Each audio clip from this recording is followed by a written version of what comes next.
Okay, it is time for another rental car review. This time I've got a 2022 Dodge Charger. We sort of all know what these look like on the outside.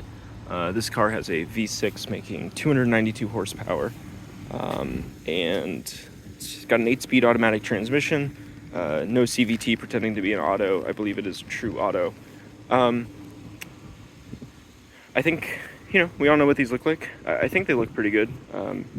Kind of classic, sort of strong muscle car lines. Really nothing to talk about on the outside. Paint matches and the lines are straight. I don't know, what do you want, right? So, I'm trying to make this quick on the inside here.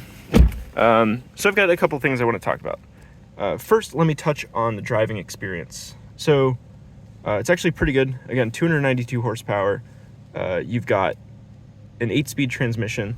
You are able to put that into this manual mode. I don't like that down is upshift and up is downshift.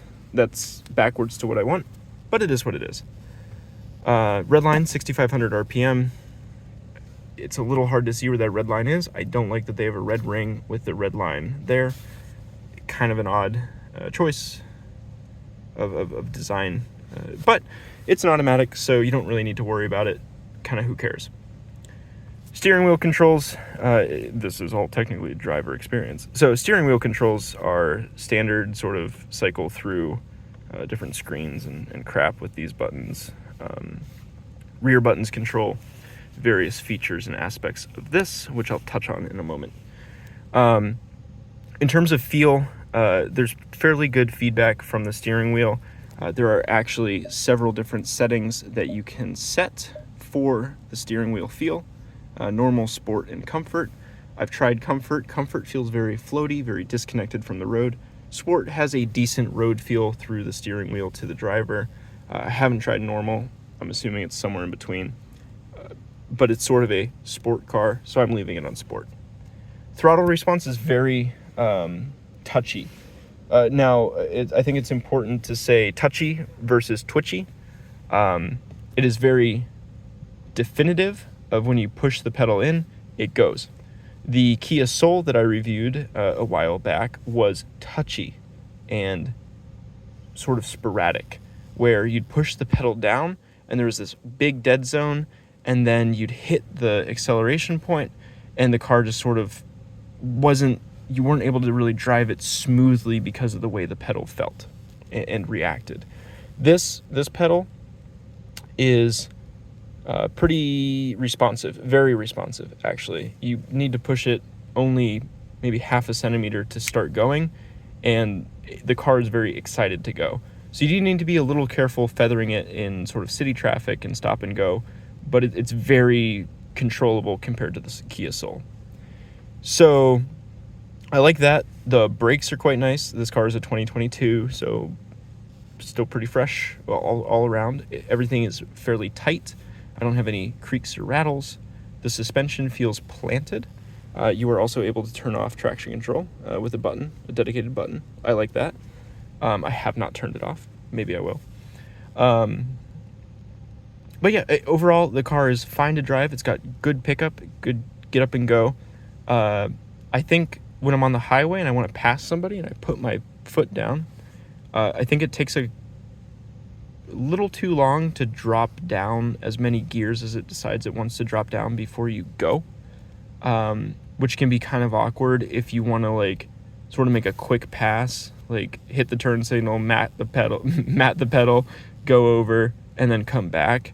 You kind of have to hit the turn signal, mat the pedal, wait 2 seconds, and then turn, because then you start to accelerate. So that was a little weird. I'm sure that can be solved by driving in sort of manual mode, but it's an automatic, right? It's just not the fastest downshifting for passing. But once it gets there, again, almost 300 horsepower, it scoots pretty good, even for a car this size. Again, it's an 8-speed transmission, so you have a lot of time in the power band through those 8 speeds. So it works quite nice. The induction noise also quite nice in this car. It's not an obnoxiously loud exhaust. It's all stock. It's a rental, of course. So that's nice. So that's the driving experience kind of out of the way. In terms of sort of everything else, I like these seats. You can see plenty of bolster. Really, really, really deep bolster here on the sides. Look at that, right? Like, that's a fat bolster. I like that. I think the shape of the bolster on the butt/thigh is maybe a little bit of a miss. I think the fact that it almost tapers inwards towards the butt is sort of wrong. It's not really how people are shaped. I think it should sort of come back out just a little bit, or at least be parallel back instead of tapering in. So that's a little odd. Now, speaking of other sort of things that we touch and all that good stuff, this infotainment is probably the poorest execution in any 2022 car. Not that I've experienced many 2022 cars. Now, in short, the device connection does not include Android Auto or CarPlay out of the box, as far as I can tell, at least wireless. And I don't see any obvious way to access settings that would turn that on. Every time I turn the car on, it forgets that I had my phone connected and playing music and defaults to playing Sirius XM, which isn't installed in this car, so it's just this obnoxiously loud ad for Sirius XM every time I turn the car on. That's really annoying. I wish it would automatically connect to my phone and continue playing what I might have been listening to on my headphones on the walk out. Sound system itself is pretty good. It's got adaptive volume for depending on your road speed, which is kind of cool. It works well. Now, what I really hate is this HVAC system. So HVAC, I have a knob that controls fan speed, and you can see it comes up there as I turn it. And then I've got two buttons for passenger and driver side temperature adjustment. You can see that inset pops out and shows you kind of where you're at in the range. It's a 2022 car. Why is it a cold to hot range? Why can I not set a temperature anywhere, somewhere? Let me turn a knob and set a temperature per side. There's plenty of room for knobs if you sort of maybe rearrange things just a little bit here. It gave us, they gave us a knob to tune and scroll and enter, but no knob for temperature control. Kind of odd. I think a volume knob and power button and forward and backwards buttons instead of a knob to scroll would have been a better choice, and then you can sort of flip these and get two temperature knobs instead with like displays in them that tell a temperature or just show it up here. Just strange. And then the fan, since there's only 7 levels of fan, the fan should just be buttons. It's just feels backwards. The other thing I don't like is that if you'll notice, the only way to change the sort of feet, torso, defrost combo stuff is actually not here. It is up here.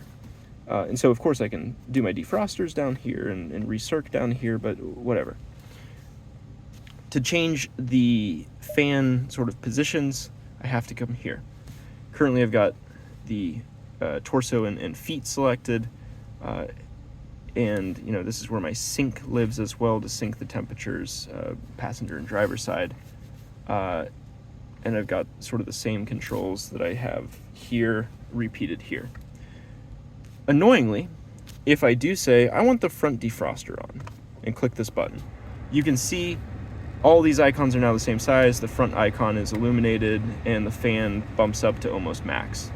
Now, if I stop that, you'd think it would return to the previous position, and in fact, this time it has. Now, maybe I'll splice in or something, but the last time I did this, it kept the fan on full blast and returned to this. So it didn't reset the fan. This time it did. I don't know why that happened. I haven't turned off the car. Inconsistencies like that have been, just sort of this experience with this infotainment system. Like I mentioned previously, the media, like the audio playback, keeps defaulting to Sirius XM instead of sort of the the phone that was previously connected and things like that. In fact, speaking of connectivity, like the phone, I think the other major miss of this car is power. So I've got keyed 12-volt power here. In the center console, I have battery, always on 12-volt power, and then two USB-A's and an aux cable. There is no USB-C port anywhere in the car, or like Lightning or anything like that. It's all just USB-A. I think that's kind of a miss. I think there should be one of these USB-A's should perhaps be, or one of these 12-volt ports should be USB-C. Likewise, in the rear seats here, there are also two more USB-A ports. So there is no USB-C, as far as I can tell, anywhere in this car. In terms of build quality, the steering wheel is quite nice. It's this nice wrapped leather steering wheel. I don't know if it's real leather. It feels nice enough in the hand. I like the shape of the wheel, the size of the wheel. It feels appropriate. What doesn't feel appropriate is how much play there is in all these plastics. I think this car is young enough that this isn't really an issue, but I see this becoming a rattly disaster in another 30,000 miles or so. And you can also see that somebody's used an abrasive cleaning agent or cloth or something on this, and this is actually just like destroyed now. So great quality plastic, Dodge. Thank you very much. That largely sums up my thoughts and experiences with this vehicle. The headlights are fine, the mirrors are fine, the seats are well constructed, feel nice to sit in. Rear seats look roomy, plenty of room, which you can't see, but that whole experience seems okay. That's kind of the big ticket items. I hate this. This is terrible, and I wish there was USB-C. The one thing that I do like that I didn't mention though about the driving experience is that there is no lane assist or radar cruise control. Now, not that you can't. It's not like you can't turn, or you can turn them off. They don't exist. And so again, this car is 2022, and again, for the fact that it's a 2022 car with no Android Auto or USB-C or CarPlay or whatever, I think that's a miss. I think this center console experience is a miss, and I also think that just not having the sort of lane assist or even blind spot indicators or anything like that, that's sort of a standard feature on most cars now, is kind of an odd decision for any sort of standard car. So those are my thoughts. I think overall I would give the Dodge Charger a 6.5 to 7.5 out of 10. So call it 7 out of 10.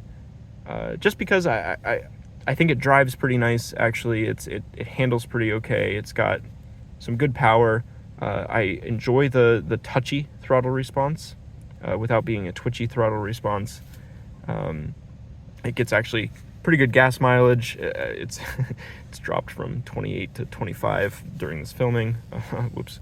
And yeah, overall, it's kind of fun to actually be able to drive one of these things. I've always sort of thought since I was young that these were cool cars, and I think they are still cool cars. You sit in it and you get this little like hood bulge in front of you. It's kind of, these thin windows, and it just feels kind of cool to sit in. You're in like a muscle car kind of vibe, and I think that's cool. Would I buy one? Absolutely not. I do not trust it for one moment. I barely trusted driving it as a rental. And yeah, so there you go. That's my sort of stream of consciousness review of this vehicle. Sort of my 2 cents. Hopefully you enjoyed it.